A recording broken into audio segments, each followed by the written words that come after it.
I made this carrot bread recipe a few months ago on the channel, and it was a great recipe, really easy. Shredded carrots, applesauce, walnuts, flour, sugar, everything you'd normally have at home.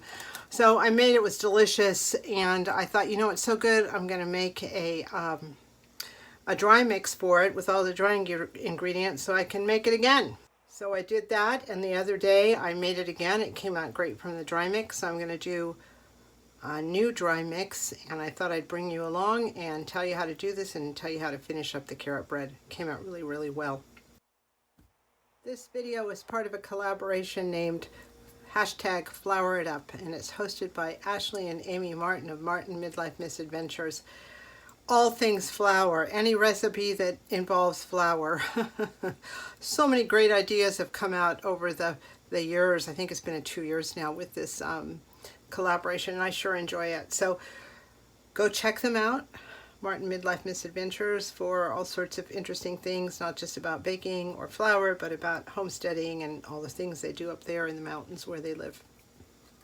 So this recipe comes from the book, The Taste of Home Ultimate Baking Cookbook.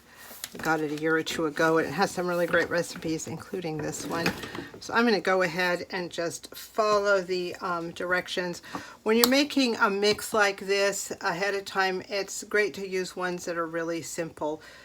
Some baking mixes, you've got to do the flour separately and the sugar separately, and that complicates things. I mean, you could probably put things like that in a little baggie in there, but I prefer like this.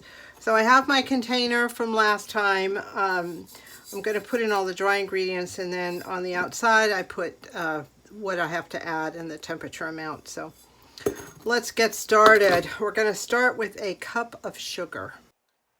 And here is my cup of sugar.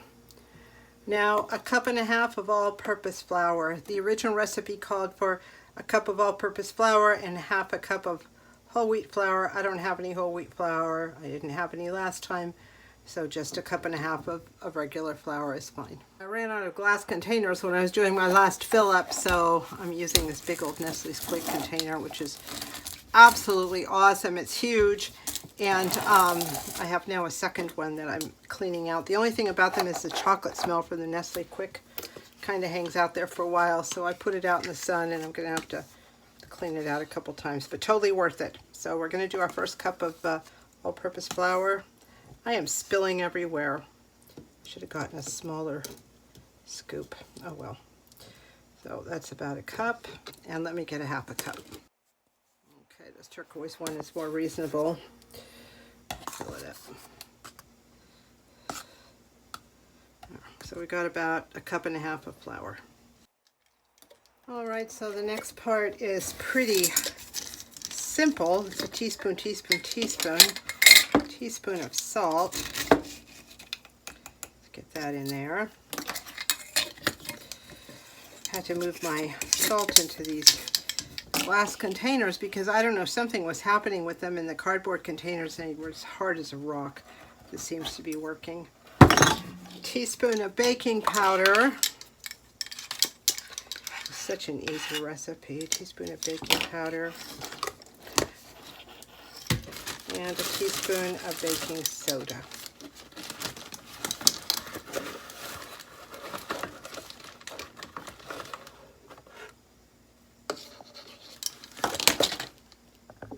And finally a teaspoon of cinnamon. I think I have about I don't know. I'm really at the end here with this. I do have a teaspoon in there, but getting it is a problem. So that's about 1/3 of a teaspoon, another 1/3 of a teaspoon, and about 1/3 of a teaspoon. Put a little bit more in. There we go. So that is it for the dry ingredients, and I keep it just on the shelf like this in the pantry. My pantry's in a dark place right now, so I don't like to keep these things more than about half a year. So I'll tell you what happens next when you take it out of the pantry and you want to make carrot bread out of this. You want to preheat the oven to 350, and you're going to put this into a bowl. And when you put it in a bowl, be sure to mix it, okay? You want the salt and the baking soda and everything to be well incorporated in that. In a separate bowl, you're going to put 2 eggs, about half a cup to 3/4 cup unsweetened applesauce, a teaspoon vanilla extract, about a cup of shredded carrots. And I just pulled mine out of the freezer. I do my applesauce in 1 cup increments. I freeze them, and my carrots in 1 cup increments. So I just pulled out 1 of each and let them defrost. So you want to mix those wet ingredients all up, and then you're going to add the dry ingredients. And after those are mixed up, you can mix in, they say about a 1/4 cup chopped walnuts. You might want a little bit more. And this time I tried something different. I put in about the same amount of cranberries. It was absolutely delicious. It comes out to about 24 little mini loaves or little tiny muffins. And it sure is good. Some of them I saved, some I put in the freezer. So this is how you can have your carrot bread ready to go, your dry mix on the pantry shelf. And it's really nice to take some of your favorite things and do this with them, the dry ingredients, and then put them aside. And if you want to make something or you have the other ingredients available, it's right there, one less thing to do. Thank you so much for watching.